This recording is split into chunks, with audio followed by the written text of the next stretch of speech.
நாராயணன் இந்த பிரபஞ்சத்துல இப்போ பெண்களால் பிரச்சனை வரப்போது போல இருக்கு அப்படின்னு நினைக்கிறதோட போன எபிசோட் முடிச்சிருந்தோம். இன்னைக்கு எபிசோட்ல கைலாயத்தை காமிக்கிறாங்க. அங்க சிவன் யோசனையில உட்கார்ந்துருக்கவும் பார்வதி என்னாச்சுன்னு கேக்குறாங்க. நீ இப்ப வாதம் பண்ண இல்லையா, அதுல இருக்க நியாயம் எனக்கு புரிஞ்சுது, அதனால நான் ரொம்ப சந்தோஷப்பட்டேன். இவங்க 3 பேருமே முக்கியம் அப்படின்னு சொல்லியிருந்தாங்க இல்லையா, அதை வந்து இப்ப குறிப்பிட்டு சொல்றாரு. பிரபஞ்சத்தோட சமநிலையில நீங்க 3 தேவியர்களுமே முக்கியமானவங்க தான். ஆனா நீ நினைக்கிற மாதிரியே மற்ற 2 தேவியரும் நினைப்பாங்கன்னு நம்ம எதிர்பார்க்க முடியாது பார்வதி அப்படிங்கிறாரு. பார்வதி இதை கேட்டு புரியாம பாக்குறாங்க. அப்ப மகாதேவான்னு குரல் கேட்கும். திரும்பி பார்த்தா நந்தி தேவன் நின்றுட்டு இருக்காரு. ரொம்ப பெரிய பிரச்சனையில இருந்து இந்த பிரபஞ்சம் காப்பாற்றப்பட்டிருக்கு. எல்லாருமே இப்ப ரொம்ப சந்தோஷமா இருக்கும். அதனால கைலாயத்துல நாம இப்போ ஒரு உற்சவத்துக்கு ஏற்பாடு பண்ணக்கூடாது அப்படின்னு கேட்கிறாரு. விநாயகரும் ஆமாமா, ரொம்ப நாளுக்கு அப்புறம் இப்படி ஒரு நல்ல சூழ்நிலை அமைஞ்சிருக்கு, எல்லாரும் இங்க ஒன்னா கூடி நிக்கிறோம், நாமே இதை கொண்டாடக்கூடாது அப்படின்னு அவரும் கேட்கும். கொண்டாட்டம் நிச்சயமா நடக்கும் அப்படின்னு அவங்களும் அனுமதி கொடுத்துட்றாங்க. அதோட சிவனை பார்த்து சரிதானங்கிற மாதிரி கேட்கவும் அவர் ரொம்ப யோசனையோட மெதுவா தலையசைக்கிறாரு. தேவேந்திரனும் அவனுடைய பங்குக்கு தேவர்களோட உயிர் தானம், அவங்களோட புதிய பயணத்துக்கு அப்புறமேலு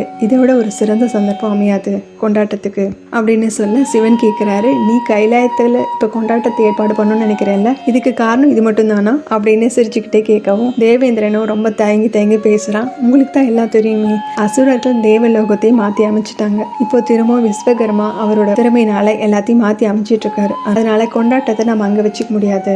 அதோட கைலாயத்தை விட இந்த கொண்டாட்டத்துக்கு சிறந்த இடம் வேற எதுவும் கிடையாது அப்படின்னு சொல்ல எல்லாருமே கொண்டாட்டத்தோட மனநிலைக்கு வந்துடுறாங்க. பார்வதி பாத்தீங்களா, திரும்ப நம்ம கைலாயத்துல கொண்டாட்டமும் அமைதியும் வந்துருச்சு அப்படின்னு சொல்ல சிவன் எதுவுமே பேசாம அமைதியா பார்வதியை பார்த்துட்டு இருக்காரு. இந்த மகிழ்ச்சி எப்பவுமே என்னைக்குமே நிரந்தரமா இருக்கணும் அப்படின்னு சொல்ல இதுக்கும் சிவன் எதுவுமே பேசாம அவங்கள பார்த்துட்டு இருக்காரு. மனசுல நினைச்சுக்கிறது, ஆமா கௌரி, நீ சொன்ன மாதிரி அடுத்த பிரச்சனை வர்ற வரைக்கும் இந்த அமைதியும் கொண்டாட்டமும் நினைச்சிருக்கும். ஆனா பிரச்சனை வந்ததுக்கு அப்புறம் எல்லாமே தலைகீழா மாறப்போகுது. இந்த முறை சக்தியோட துணை இல்லாம சிவன் எல்லா பிரச்சனையும் சந்திச்சுதான் ஆகணும் அப்படின்னு மனசுக்குள்ள நினைச்சுக்கிறாரு. அடுத்த காட்சியில நாராயணனும் சிவனும் பேசிட்டு இருக்காங்க. நாராயணன் சொல்றாரு, சொர்க்கலோகத்தை திரும்ப புனரமைச்சிட்டு இருக்காங்க, அதனாலதான் அந்த கொண்டாட்டத்தை இங்க நடத்துறாங்களா அப்படின்னு கேட்கவும் சிவன் சொல்றாரு, பார்வதி சந்தோஷமா ஒரு விஷயத்த செய்யும் போது நான் அதை எப்படி தடுக்க முடியும், விதிப்படி எல்லாம் நடக்கட்டும், இதுதான் சிவன் சக்தியோட நியதியும் கூட அப்படின்னு சொல்லவும் நாராயணன், நாம இப்பவே 3 தேவர்கள்கிட்டையும் சொல்லிடணும், அவங்க எல்லாருமே ஒற்றுமையோட இருக்கணும் அப்படிங்கறதையும் அதுக்குரிய அவசியத்தை அவங்களுக்கு உணர்த்திடணும், இல்லைன்னா அவங்களுக்கு இடையில இருக்கக்கூடிய பொறாமை பெரிய சங்கடத்தை உருவாக்கிடும் அப்படிங்க.